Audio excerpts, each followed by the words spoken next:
13 Action News live at 11. A 10-year-old finds his father dead just outside their home in North Las Vegas. Police say he was shot and killed around 7:30 near Lamb and Washington.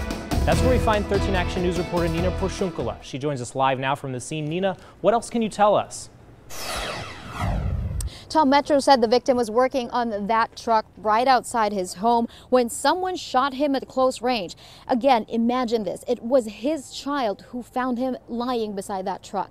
Investigators found at least 8 shell casings on scene, and based on where those casings are found, it appears the victim was shot, tried to run around the truck when he was shot multiple times. When his family found him, they didn't realize he was shot at first. They thought he had a heart attack until paramedics arrived, and that's when investigators were called in. Now, Metro does not have a lot of information to go with at this point. They're still trying to get a description of the suspect or suspects, also what the motive was, but they are confident that this is a targeted attack. Of course, we will continue to stay on top of this story and bring you new updates as soon as we get them. For now, reporting live, Nina Porciuncula, 13 Action News. Thank you, Nina. Well, casino mogul Steve Wynn has resigned as the Republican Party's finance chairman. As ABC's Linda Lopez reports, Wynn is the latest casualty in a wave of sexual misconduct claims against prominent men in the media and the entertainment industry.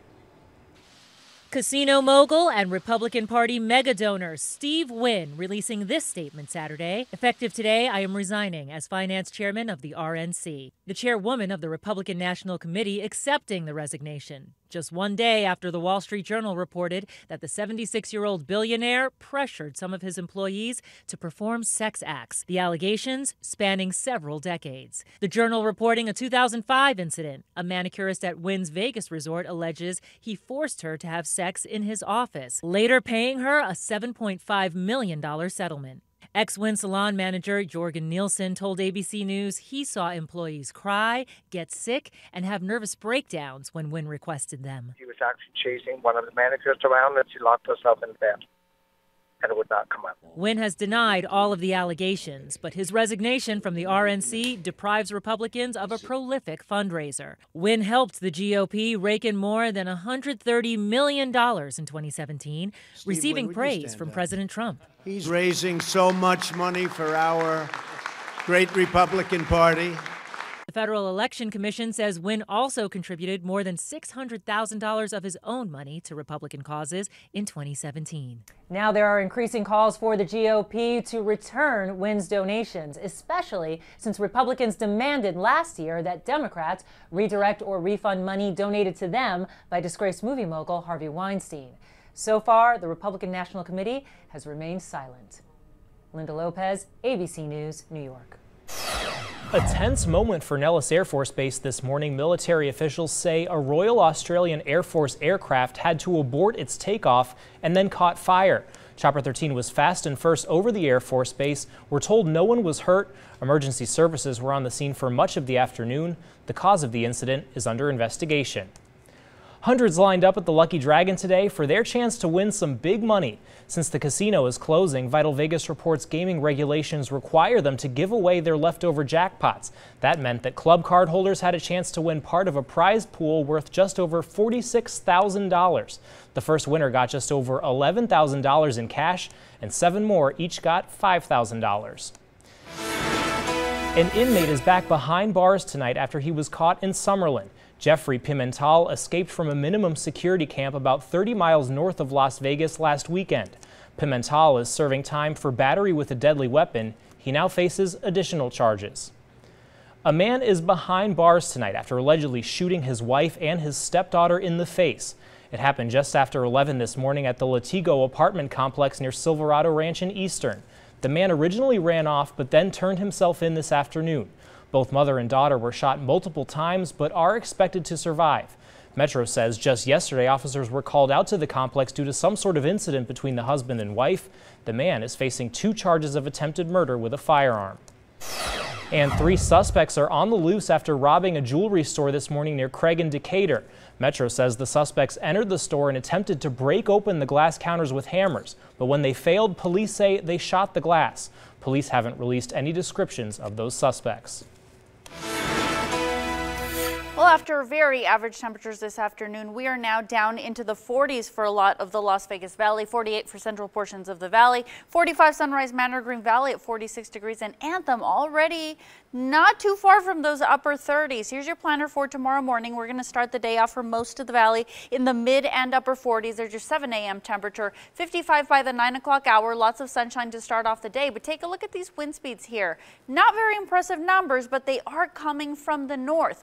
Colorado River Valley, it does include Lake Mead under a wind advisory for tomorrow for most of the day, 7 a.m. to 6 p.m. Although it does not include the valley, some parts of the valley will see some breezes. So I'll tell you how breezy it'll get in your neighborhood and how warm. We're going to see far above average temperatures in your 13 First Alert forecast. Well, there was a dangerous rescue in Malibu last night. Emergency crews worked in pitch black conditions to hoist a man after his car went off a cliff. It all started with a two-car crash near the Pacific Coast Highway. One car overturned and the other went down the cliff about 100 feet. 2 people were trapped in the car down in the canyon. One was airlifted to the hospital. No word on their conditions. It's been weeks since the deadly mudslides in Southern California. Fire officials are now releasing chilling 911 calls the morning debris barreled into homes. Take a listen. Get ready to go out. Wake Dad up. I don't know that they're safe. I know that we lost our dog. Yeah, hi. I just got an email from my son and my ex-husband who seem to be trapped in their house, East Valley, and I don't know who to call. More than 100 homes were destroyed in the mudslides. At least 21 people were killed. 2 people remain missing, a 2-year-old girl and a 17-year-old boy. Now to news on the flu. 16 people in Clark County have died from the flu, including 3 children. Across the U.S., the number of people infected with the virus is up. 13 Action News reporter Austin Carter has more on the latest numbers from the CDC. Disturbing new numbers from the Center for Disease Control on the flu epidemic sweeping across all of the United States except Hawaii. So far, 37 children have died from the virus. Health experts estimate the actual number may be twice that. We know that about half of those pediatric deaths have no underlying medical conditions, so they are otherwise healthy children. But most of the affected children may not have been vaccinated. In the past, 80% of pediatric deaths are occurring in children who did not get the vaccine. It is still not too late to get vaccinated. That urgent request going out across the country, including Connecticut, holding free and low-cost flu shot clinics Saturday. Get vaccinated. Get your entire family vaccinated. The call to vaccinate coming too late for Craig Childress, a 33-year-old father from Tennessee. He didn't go to the doctor. He thought he could tough it out, I guess. He didn't get the flu shot this year. Doctors stress that it is still rare for healthy people to succumb to the flu. The majority are in people with chronic medical conditions. The high-risk group includes pregnant women, people 65 or older, patients with a weakened immune system, or chronic medical conditions. Austin Carter, 13 Action News. Not only do doctors urge families to get the flu shot this year, your winter clothing needs to be kept clean. Scientists say bacteria and germs can build up on your clothes and make you sick. Experts say wash your gloves every 4 weeks. For scarves, wash them at least once a month. And for winter coats or sweaters, they should be cleaned at least 3 times during the winter season. There was a low turnout for CCSD's final input meeting at Silverado Ranch High School as the district continues its search for their next superintendent. About 20 people filled the bleachers in the school's gym this morning. This meeting was all part of an effort to hear from the community on who they want to lead the district. Many acknowledge the meeting's low turnout, but they say they're speaking for those who couldn't attend. They say they just want someone who will bring hope and not jump ship. And I want somebody who wants to come here and who wants to be here for a long time. I mean, I want a superintendent that wants to make change, that has a vision for our school district, that wants to be here, wants to grow old here. Now, if you weren't able to come out to any of those meetings, CCSD has an online survey that will be available until Monday. We have a link to that survey on our website at ktnv.com. The fallout continues over the sex abuse scandal involving a former USA Gymnastics doctor. What Michigan state officials are doing now to make sure changes are being made. Plus, we're always on the lookout for freebies or perks, but when it comes to travel reward cards, is it really worth it? We have tips on how to pick out the best program for you. And of course, count on Chopper 13 to bring you breaking news fast and first. Stay with us. The fallout from the sex abuse scandal involving former USA Gymnastics doctor Larry Nassar deepens. His former employer, Michigan State, is now becoming a focal point. And as ABC's Daria Albinger explains, a new player in the investigation could lead to sweeping changes at the university. We will put a bright light at every corner of the university. Michigan's Attorney General announcing a special counsel to probe what Michigan state officials knew about Larry Nassar's activities. We will meet with every victim. We will listen to them.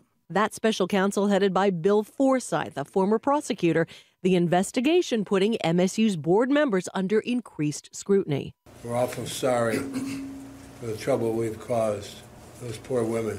Overnight, hundreds of demonstrators rallying in support of the more than 150 young girls, teens, and college students sexually abused by Nassar, who was a physician for the athletic department at MSU for 20 years. I have experienced flashback nightmares of the abuse. Some of the survivors of Nassar's abuse sitting down with 2020's Elizabeth Vargas. There were at least 17 officials at MSU in some capacity, whether coaches, trainers, or at least 3 psychologists who received reports of what Larry was doing. Not a single one of them reported. Not one. The entire U.S. Gymnastics Board, ordered by the Olympic Committee to resign, says it will do so. Authorities in Texas also say they're investigating the team's former training facility run by powerhouse husband and wife team Bella and Marta Caroli. It's there many of the girls claim they were sexually abused under the pretense of medical treatment. Daria Albinger, ABC News, New York. Michigan's lieutenant governor has called on Michigan State University to establish a fund to compensate victims of Larry Nassar's sexual abuse.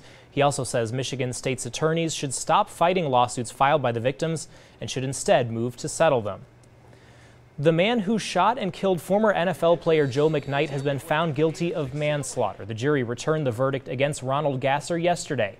The shooting happened during a road rage incident in 2016 in New Orleans and sparked outrage in the community. Prosecutors told jurors the evidence shows Gasser angrily pursued McKnight and shot him from inside his own car. Well, we're a week away from Super Bowl 52, and Minneapolis is ready for some company and the chance to show the world how to embrace the cold. The city is hosting a 10-day festival ahead of next week's big game. Downtown is being transformed into an elaborate playground for winter enthusiasts. People can try popular winter sports like cross-country skiing and snow tubing. There's even a virtual reality experience that also acts as a warming tent.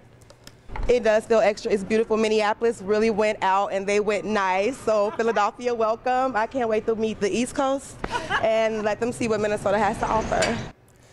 The New England Patriots and the Philadelphia Eagles, 2 teams who know a thing or two about playing in the cold, will face off Sunday, February 4th. So it's time to start making your Super Bowl party plans early. There are, of course, plenty of options to watch the game right here in the Valley. We have a running list for you on our website at ktnv.com. Well, daydreaming about a day on the beach somewhere, or maybe traveling to the Super Bowl? Well, join the club. But should you try and open a Travel Rewards credit card to help pay for that trip? Mary Maloney gives travel tips on those rewards programs. Think you could get a free trip out of a Travel Rewards card? You're not the only one. According to credit card analysts at Value Penguin, since 2012, searches for Travel Rewards cards in the first month of the year shot up at least 50%. And this year, analysts say, even more searches are being conducted. Travel cards can come with glamorous perks like free nights at hotels, credits for flights, and access to airport lounges. But just because you get the card doesn't mean you'll get a free ride. The Chase Sapphire Reserve has an annual fee of $450, and the American Express Platinum's yearly rate is $550. Look at your spending and see if the benefits outweigh an annual cost. There are cards that have no annual fee, like the Discover It Miles card, but the perks may not be as attractive. Also, no spending requirements before you sign up. According to a study by U.S. News, more than half of people with Travel Rewards cards carried a balance in the past year, meaning debt. Be honest with yourself about your budget and plans to see if a travel card is worth the reward. For Consumer Watch, I'm Mary Maloney. 13 Action News is teaming up with Nevada Job Connect to let you know about employment opportunities around the Valley. There's an opening for a computer numerical control programmer. You'll need at least 5 years of experience in a similar role. There's also an opening for maintenance mechanics where you need at least 1 year of experience, and an opening for a marketing coordinator. Pay starts at $9 an hour. For more information on these jobs and other openings around our valley, just go to ktnv.com/jobs. A man is dead after trying to save animals from a house fire. It happened last night near Sand Hill and Flamingo. Fire officials say the victim had escaped but then went back inside to try and save the family pets. The man and several of the pets are dead. The cause of that fire is unknown. And a family is without a home after a fire rips through their garage. This happened last night near Kyle Canyon in the 95. When firefighters arrived, 2 cars were already in flames. Investigators say they managed to keep the fire from spreading into the home. 2 adults and 5 children are being assisted by the American Red Cross. The cause of the fire is under investigation. 2 men pleaded guilty to killing a rare pupfish at Devil's Hole in Death Valley. They're accused of breaking through a fence in 2016 to party, firing at least 10 shots, and then leaving beer cans all over the place. They could face up to a year in prison. A 3rd man is charged with destruction of government property. Devil's Hole is the only natural habitat of the critically endangered Devil's Hole pupfish. There were only 115 pupfish in Devil's Hole in the most recent survey. A shallow sunlit shelf provides most of the fish's food and is the only place they can lay eggs. It's considered the smallest natural habitat of any vertebrate species on the planet. Now, 13 First Alert weather. Well, we didn't deviate too far from seasonal averages in the last 7 days. The farthest we got was about 64 degrees on Thursday in the past several days. This afternoon, 61, so we were just 2 degrees above average for this time of year. But those numbers are going to shoot way up. Take a look over the next several days. Averages are going to be 59 Sunday, Monday, and then 60 on Tuesday, Wednesday. We're going to be running 10 plus degrees above average, and that translates to about 70 degrees. I'll show you that 7-day planner. There's your satellite radar composite, and you can see that arc, and that's the high pressure that is building into the area, that high pressure that's going to buckle over the area and not let any storm systems come in to change our temperatures, to drop them more specifically. There's 13 First Alert Desert Doppler. That cloud cover that was over the area earlier has now moved out, and what we're tracking now is wind, not right at the second, but tomorrow looks like we're going to get a little bit of a northerly breeze for most parts of the valley. And take a look. By 7 o'clock, see these arrows moving in from the north, primarily for North Las Vegas. That is where you're going to see the majority of the breezes tomorrow. Other spots not looking very impressive, but take into account that Boulder City and Lake Mead are under a wind advisory for tomorrow. That includes the entire Colorado River Valley. So as we head to later on in the day, this is late morning. Take a look at these numbers. 12 in North Las Vegas, 17 Nellis Air Force Base, but you can see the arrows coming in from the north. So we are going to see those gusts primarily for the first part of the day, still sticking around in the 1 o'clock hour, and then we head into the afternoon. These numbers holding tight, close to 10 miles per hour, but still the breeze up there in Nellis Air Force Base with 12-mile-per-hour winds there and in Boulder City. 8 o'clock, still with the breeze, but as we cycle into the overnight hours and into Monday, you see that direction already starting to change. So they're coming in more westerly and from the south, so those southwest winds will return on Monday and they will be much calmer. Tomorrow, expect the gusts to about 25 miles per hour, perhaps. Some spots could see about 30-mile-per-hour gusts, but I think for the most part it's just going to be 25. So a little bit of nuisance wind, 15-mile-per-hour gusts on Monday, very calm on Tuesday, Wednesday, and the calm winds are going to remain in place for the remainder of the week. Right now we have 48 degrees at McCarran, 43 at the Henderson Executive Airport, and take a look at that wind speed, very calm, not quite out of the north yet, but we know it's going to shift by the time we get to tomorrow morning. Temperatures tomorrow looking spectacular. Aliante, Centennial Hills just under that 70-degree mark. As we move a little bit farther to the east, Nellis Air Force Base 68, just like Sunrise Manor. The southwest also just below 70. In fact, Mountain's Edge making it up to 70 degrees. Green Valley at 69. And remember that wind advisory includes Lake Mead and Boulder City. We'll have those northerly breezes there if you're going to do any boating for tomorrow. Day planner, beautiful weather, 67 at 5 o'clock, 13 First Alert 7-day planner. We do away with the breezes, and then we just have very consistent temperatures overnight and during the day. If you like 70 degrees, you love the 7-day planner. Tom. Hey, I like 70s. Thanks, Carla. They have safely sent a man to the moon and back, home again to planet Earth. Now these historic mission control flight consoles are on a journey of their own. Welcome back. A massive restoration effort is underway in Texas to refurbish the NASA mission control consoles used in the first moon landings. As Ryan Korsgaard reports, the multi-million-dollar project will restore the consoles to the condition they were in when astronauts first landed on the moon. 3, 2, 1, We have liftoff of these historic Mission Control flight consoles. They safely guided man to the moon and back home. Now they're headed to Kansas for restoration. I'm keeping an eye to make sure that everybody is doing everything historically accurate. Adam Graves of North Texas will make sure everything in this room is safely moved and then returned. When the work is finished, Mission Control will look like it did when we landed on the moon nearly 50 years ago.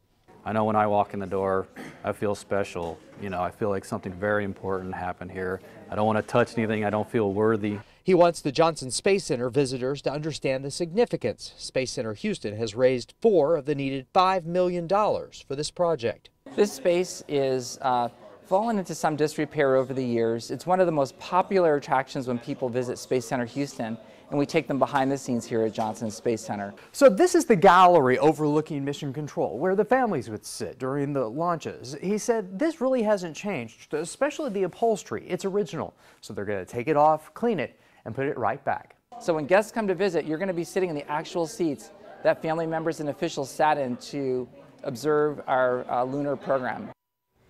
Pretty cool stuff there. That was Ryan Korsgaard reporting. The project is scheduled for completion by July of 2019, just in time for the moon landing's 50th anniversary.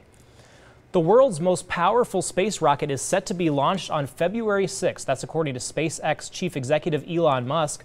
The launch will be a test run for the company's Falcon Heavy rocket. It's the most powerful rocket the world has ever seen since NASA's Saturn V rocket, which was used for the Apollo moon landings. The Falcon Heavy will carry a Tesla sports car from Musk's personal collection. A little girl sick with cancer is getting a new lease on life, and it's all thanks to the kindness of strangers from all around the world. We'll show you how they're keeping her positive. It's a wave of get well wishes that may have helped a sick little girl power through. ABC's Tom Yamas has more on how letters from strangers are fueling Ruby's fight. You're looking at one of the happier moments for the Malay family just before their lives would change. Little Ruby dancing with her father. But then, Ruby started complaining about some knee pain.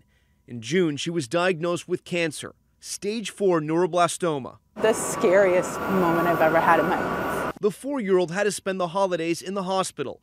But then, a nurse came up with an idea. This mailbox, so friends and family could send letters of encouragement. Then, the call went out on Facebook, and the letters really started to pour in. I said, Ruby, you got some mail today, and I brought her out, and she went, whoa, that was her reaction. And it was really exciting for her, and it makes her have such a great day. And with every positive piece of mail, Ruby got stronger, taking her first steps with a walker, then using a bicycle, and finally walking with her father. After 81 days in the hospital, Ruby recently came home and continued that feel-good treatment, sitting down with her dad to read all those letters. Dear Ruby, hope you get well soon. And catching up with her little brother. How are you feeling? Good. Good? Much better? Yeah. The Malay family's garage filled with letters, more than 100,000 of them, to keep the positive vibes flowing. Tonight, Ruby is still fighting, but with so many helping her, she's sending a message back to them. I love you. Thank you. Was it fun to open it? Amazing story there. We'll definitely be pulling for her. Well, when we come back, Carla will have a final check of your weekend forecast. Right now, here's a live look at this beautiful Saturday night in the Valley. You're watching 13 Action News, where we bring you breaking news fast and first. Stay with us. All right, there's your 13 First Alert 7-day planner, and it is a good one. 69 degrees, breezy tomorrow, but then we do it with the breezes, and we'll be right along that 70-degree mark. Monday through the beginning of next week, we have a blocking pattern that's not going to let a thing through the valley. That's what we like to hear. 70s all the way heading right? into this week. All right, well, that does it for 13 Action News Live at 11. We're always on at ktnv.com. From all of us at Channel 13, have a good night.